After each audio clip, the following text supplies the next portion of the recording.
চট্টগ্রাম নগরীর বিভিন্ন এলাকায় পরিচ্ছন্নতা অভিযানে নেমেছেন বিভিন্ন প্রতিষ্ঠানের শিক্ষার্থীরা। ৭ আগস্ট সকাল থেকে স্বতঃস্ফূর্তভাবে সড়কে ঝাড়ু দেয়া সহ নানা কাজ করতে দেখা গেছে তাদের। শুধু পরিচ্ছন্নতা নয়, ৬ আগস্ট থেকে সড়কে আইন শৃঙ্খলা রক্ষার দায়িত্ব পালন করছেন শিক্ষার্থীরা। সড়ক আইন অনুসরণ এবং মোটরসাইকেল চালকদের হেলমেট পরতে উৎসাহিত করছেন তারা। একই সঙ্গে পথচারীদের ফুটপাত এবং ফুটওভার ব্রিজ ব্যবহারের নির্দেশনা দিচ্ছেন শিক্ষার্থীরা।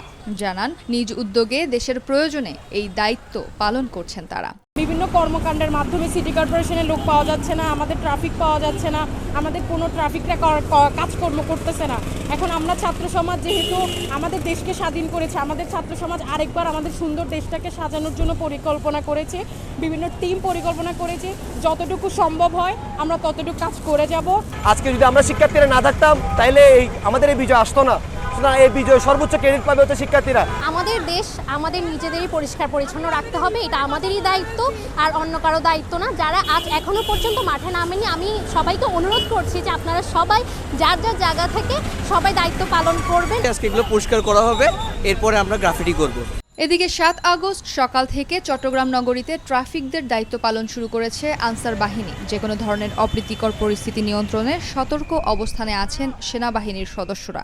আমরা এখানে দেশের রাস্তার আইন শৃঙ্খলাটা, সুশৃঙ্খলতাটা ফিরে পাওয়ার জন্য কাজ করতেছি।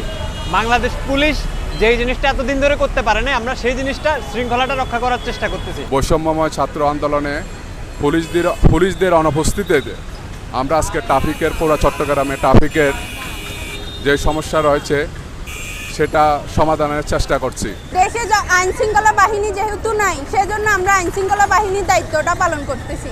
আমি এই দেশের স্টুডেন্ট, এই দেশের নাগরিক। আমি এই দেশের স্টুডেন্ট, যখন আমার দেশের প্রতি আমার দায়িত্ব কর্তব্য আছে, সেজন্য আমি নিজ থেকে এই দায়িত্বটা নিছি। আমাদের সরকার থেকে একটা নির্দিষ্ট দায়িত্ব দেওয়া হয়েছে। দায়িত্বটা হয়তো আমাদের দীর্ঘদিন হতেও পারে।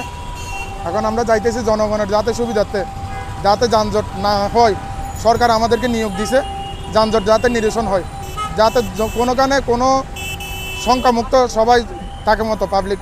বৈষম্য বিরোধী ছাত্র আন্দোলনের মুখে ৫ আগস্ট পদত্যাগ করেন আওয়ামী লীগ সরকারের প্রধানমন্ত্রী শেখ হাসিনা। এরপর সৃষ্ট অস্থিতিশীল পরিস্থিতিতে কাজ বন্ধ করে দেন বাংলাদেশ পুলিশের সদস্যরা।